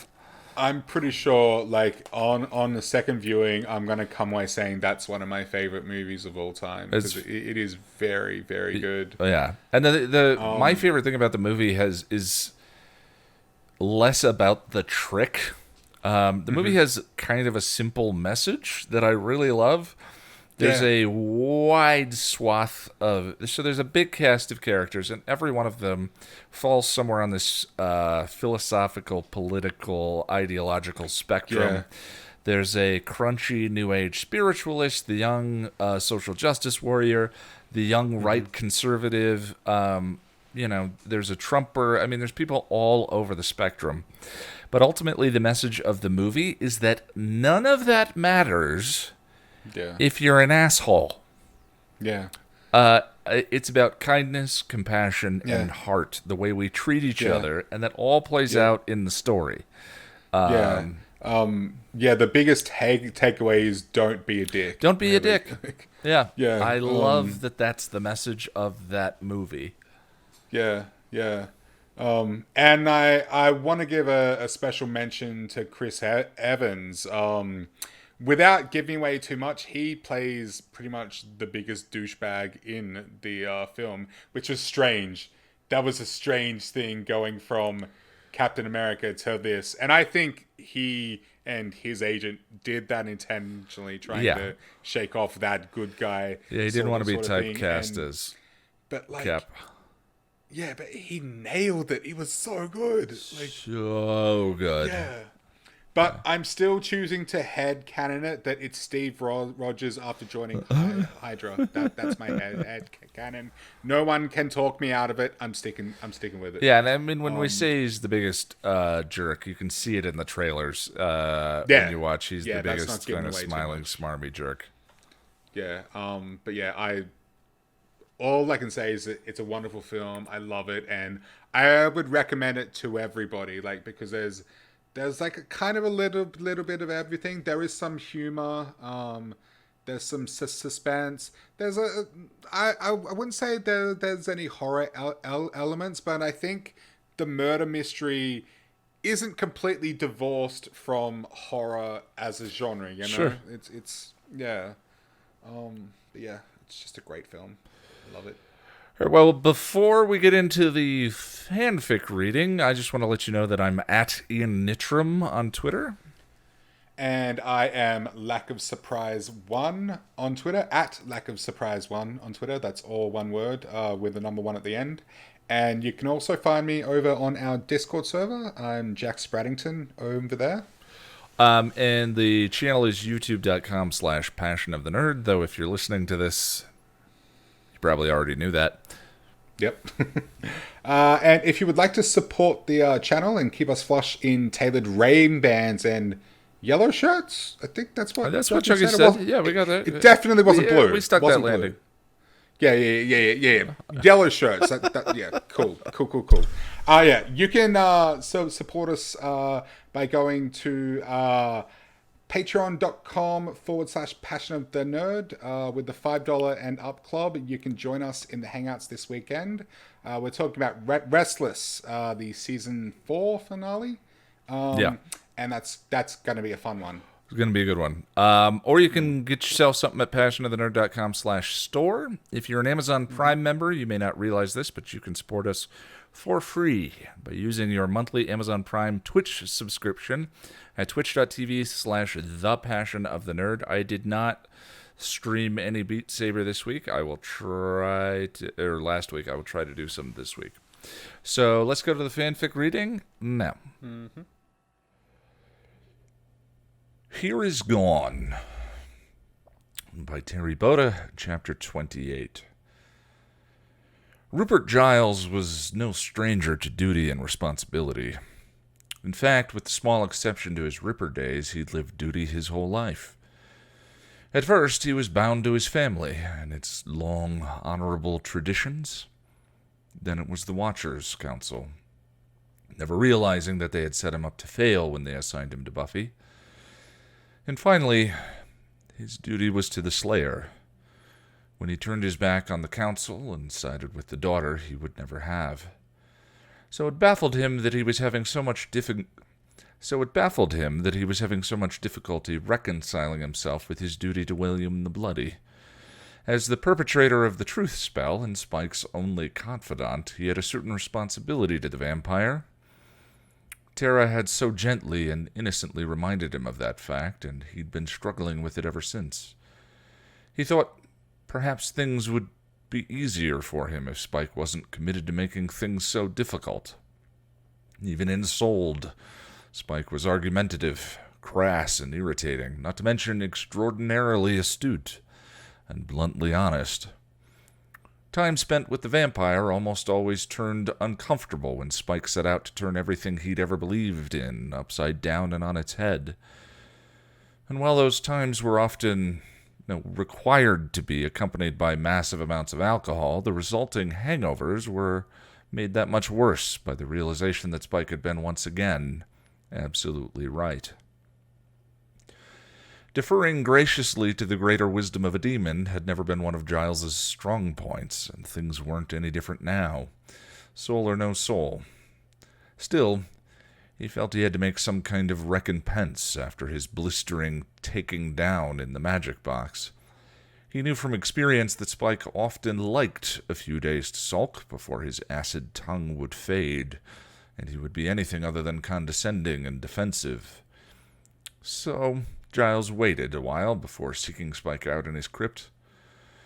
The tomb was dark and empty, even though it was still day. This surprised Giles because he thought Spike would still be asleep.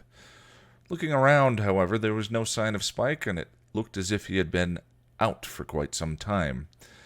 The empty blood bags in the trash were completely dry, and the liquor residue in the dirty tumbler next to the tattered chair had congealed on the bottom of the glass. Wondering where the vampire could have gone in daylight, he looked around some more, searching for clues. He found nothing, or rather, he found a great deal, but it was only enough to give him more insight into how the vampire lived from day to day, and not where he might have gone. He was surprised and impressed to find that Spike had amassed quite a collection of literature, which he kept on hidden bookcases behind a drape of black sheets on the lower level of the crypt. Some of the volumes were first editions and appeared very old. A noise from upstairs caught his attention, and he hurried to climb the ladder, not wanting Spike to think he was prying. "Spike," he called, rising from the subterranean chamber, but there was no answer. He paused, looking around, his senses screaming that danger was lurking in the shadows. "Spike?" he called again. "Bad man," came a voice from the gloom, and a figure floated into the dim haze of diffused light. "Come for my Spike." Ice washed through Giles's veins as he recognized the vampire. "Bollocks, I forgot about Drusilla." He had enough time to think before she knocked him out with a cattle prod. Spike was glad that Sunny Hell police were considerate enough to put the crime scene car inside the station house. If he hadn't known better, he would have thought they had done it precisely so those fatally allergic to sunlight could get in. It was easy enough to force the door. The lock was pathetic, really, and in moments he was inside the train car. The police had taped the outline of the bodies, all sprawled in their seats, except for the outline for the station master who was on the floor, and he examined them, catching the splatters of blood the forensic crews had overlooked. He also found the dirty, blindfolded Miss Edith tucked away on the luggage rack. Sighing, his heart felt heavy. He examined the doll, sniffing it to confirm that it was indeed Drusilla's doll. The scent was unmistakable, and he would know it anywhere. There was no longer any doubt in his mind. Drew had returned. Bloody hell. Now what do I do? His first thought was to go to Rupert, but the Watcher wasn't home or at the magic box when he looked for him, so he returned to his crypt.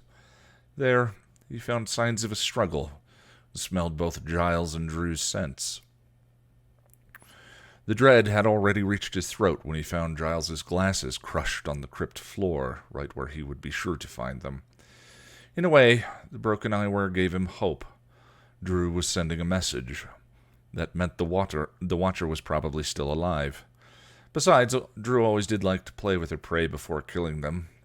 Like a cat she was. A big demonic hellcat who had Giles. Spike knew he had no choice, but he dreaded it nonetheless. He had planned to apologize to Joyce for not bringing Dawn home.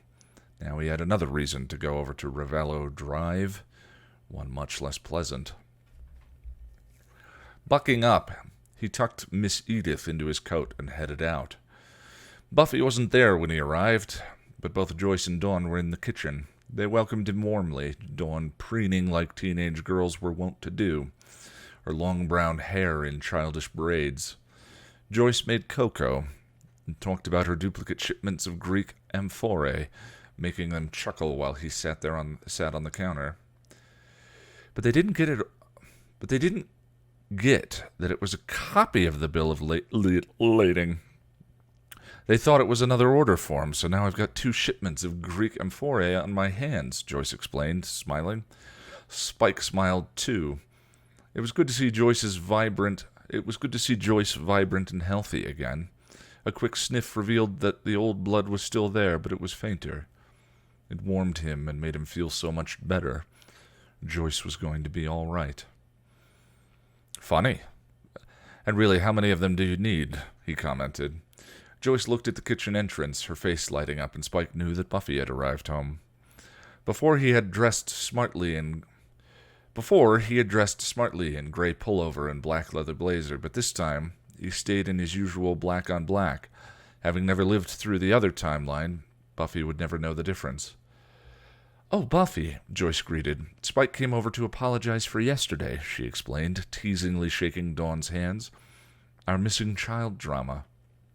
Buffy came in, looking at them all, her guard up and her eyes wary, but he smiled and tried to join in at putting her at ease.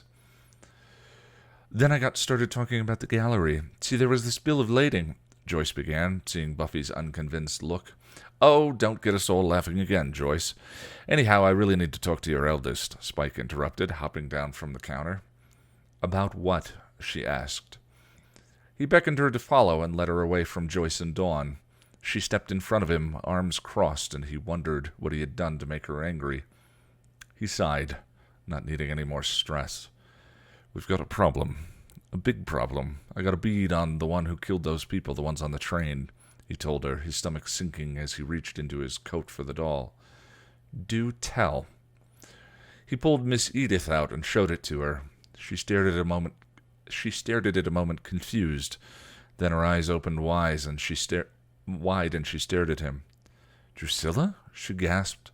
He nodded solemnly. "There's more. Oh, great. I think she has your Watcher." "Giles?" I smelled both their scents in my crypt, and there were signs of a struggle. And she left his glasses all crushed on the floor. Buffy looked as if she were going to be sick, and he hurried to comfort her. "I don't think she intends to kill him, at least not right away.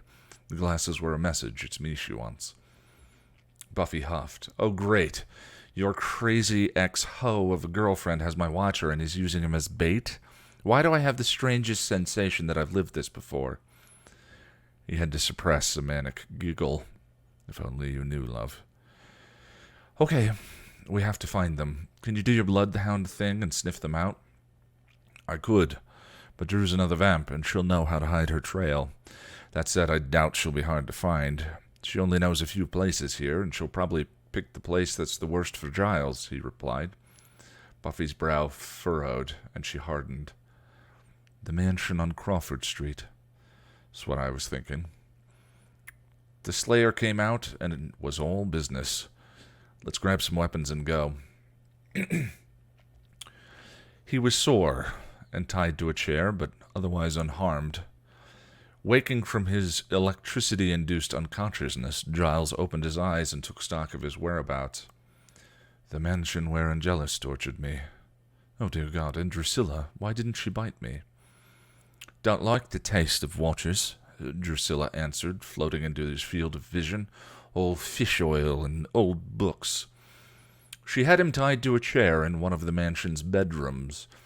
While dusty and neglected, there was still a large four-poster bed draped in dark velvet curtains. Drew had amassed quite a collection of weapons and torture equipment on the mattress. He shuddered. "Shush!" the vampiress scolded. "Not for you." She pulled out a set of manacles and placed them on the bed with a loving caress. "My Spike's been a bad boy, helping the Slayer and killing demons.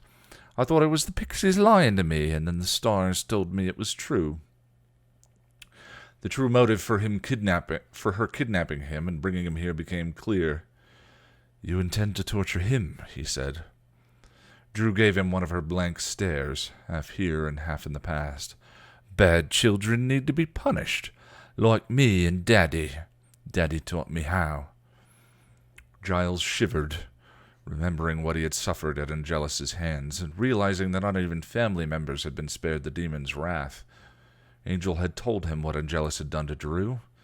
Could it be possible that Drusilla had tried the same tortures on her child? "Oh, yes, in the beginning, when William still cried," she replied, reminding him again that his thoughts were not protected if he didn't shield from her. "I would make him cry more. Sometimes Daddy would, too. Then he learned that between my legs was better than across my knee, and he stopped crying. Became my beautiful, deadly boy, and would be my darling, until the Slayer took him from me." She smashed a chamber pot that had been sitting on the floor, the porcelain shards scattering over the rug. Giles flinched. "Pixies lie. They always lie, but I saw the Slayer floating all around him, laughing at me. He wouldn't push her away, and then he left." She wandered seemingly aimlessly, humming softly to herself. "Grandmama helped, but I want my boy back. I want my family. Grandma, Spike, and Daddy." She drew a cat o' nine tails from an armoire, along with a pair of pincers, and looked at them dreamily. "But I can't get Daddy until I have my Spike. And William cries again. Need to teach him. Some lessons have been forgotten." He watched her as she placed the whip and pincers on the bed, feeling sick to his stomach, even as a new understanding came to him. Drew and Angelus had used pain and pleasure to mold Spike into the demon that he had become, and his suspicion that Spike was a persona used mostly as a defensive mechanism was confirmed. Not that William the Bloody hadn't been a killer, but he obviously hadn't met the standards of evil required by Angelus. Daddy said, "Shut that miserable cur up or I'll hack him to bits." And I couldn't have that. He was my playmate, my knight, the fairest and bravest in all the land. So I taught him not to cry. Then Daddy said I had to share. Didn't like that much. Daddy always made him bleed so much, then made me clean the sheets. How inconsiderate of him, Giles thought. Daddy always knew what was best for us, Drew sighed, and I knew what's best for my Spike. He'll be here soon with that nasty Slayer. Left your spectacles for him to find. She looked at him, her eyes cold. I'll kill her, and you, and then I'll get my Spike back, and we'll be a family again. With that, she floated out, humming again, and he didn't relax until he couldn't hear her anymore. He took in the bed covered with whips and weapons that would do a Spanish inquisitor proud, and he shivered. God help them both, he prayed.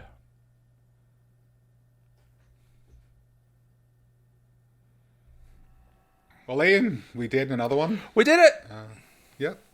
It's another good one too, I think. We're the best around. Yeah.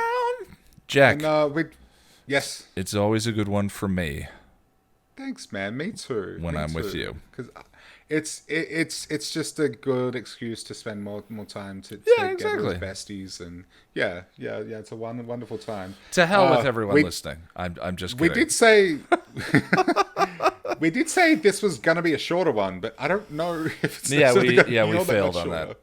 But that's okay. Yeah. I'm gonna be the one ending it. Funnily enough, but yeah, next week for our list of shame films, we will be watching Good Morning Vietnam. A little celebration of Robin. Vietnam. Yeah, we randomly rolled our 3 films, and one of them that came out was Good Morning Vietnam, and we unanimously decided, since it was recently the anniversary of Robin Williams' passing, we were just gonna watch that just as a means of celebrating his life and paying a little bit of a tribute there. And then we'll also be watching French Kiss, which I don't know anything about, but that should be fun. Kevin Kline, Meg Ryan. Oh, okay. Well, there we go. That's already a win, I think. Yeah. On a personal front, as I just kind of mentioned, I'm taking over the editing duties for the podcast just to sort of ease some of Ian's workload. And it'll also give me a little more practice in terms of editing and whatnot. And I'll be putting some of my own flavor to it. We'll see what happens there. And of course, I'm going to be working on the next round of Patreon readings still. And I'm also going to be editing the commentary track Ian and our friend Lani recorded for the film Passengers, which is a wonderful film if you haven't seen it. Well, Passengers. I love it. I love it too, but we love it for very different reasons. I will hands down say that film is like a 9 out of 10. I will argue that till to my dying breath. Love it. Maybe we have a conversation about Passengers at some point. I'm down. I'm down. Yeah, hopefully that'll be up sometime next week. And it'll be available to purchase on the website for just a couple of bucks. I think $1, $2. Yeah, I think we do $2, and then it's free Yeah. to patrons at a certain level. And I'm trying to figure out how to get the video versions of them uploaded to the YouTube channel. We activated subscribers through the YouTube channel. If you go to the main page now, there's a subscribe button.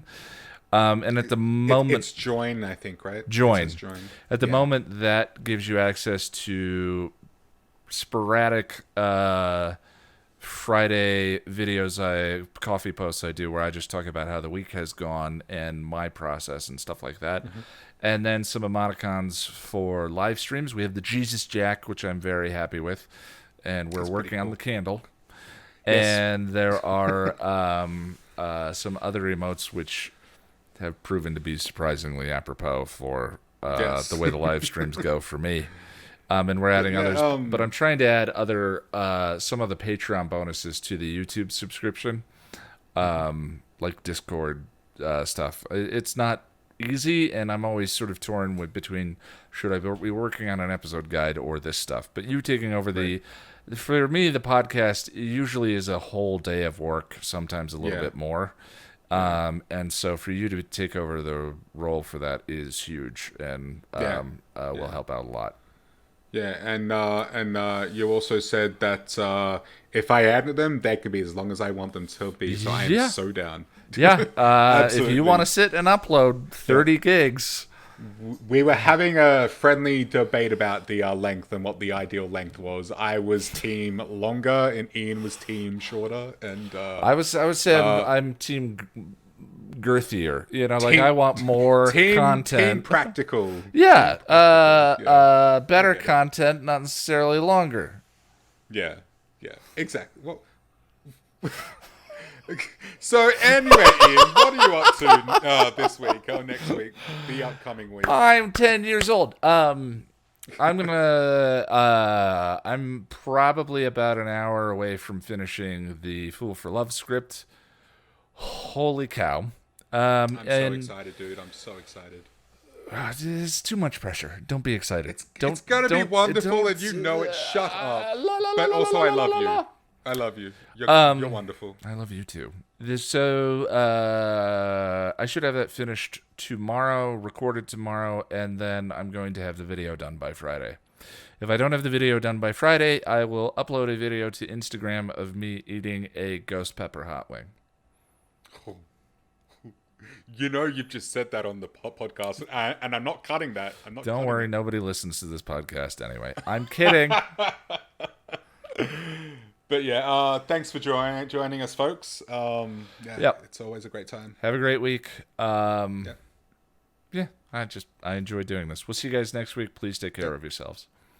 Bye-bye.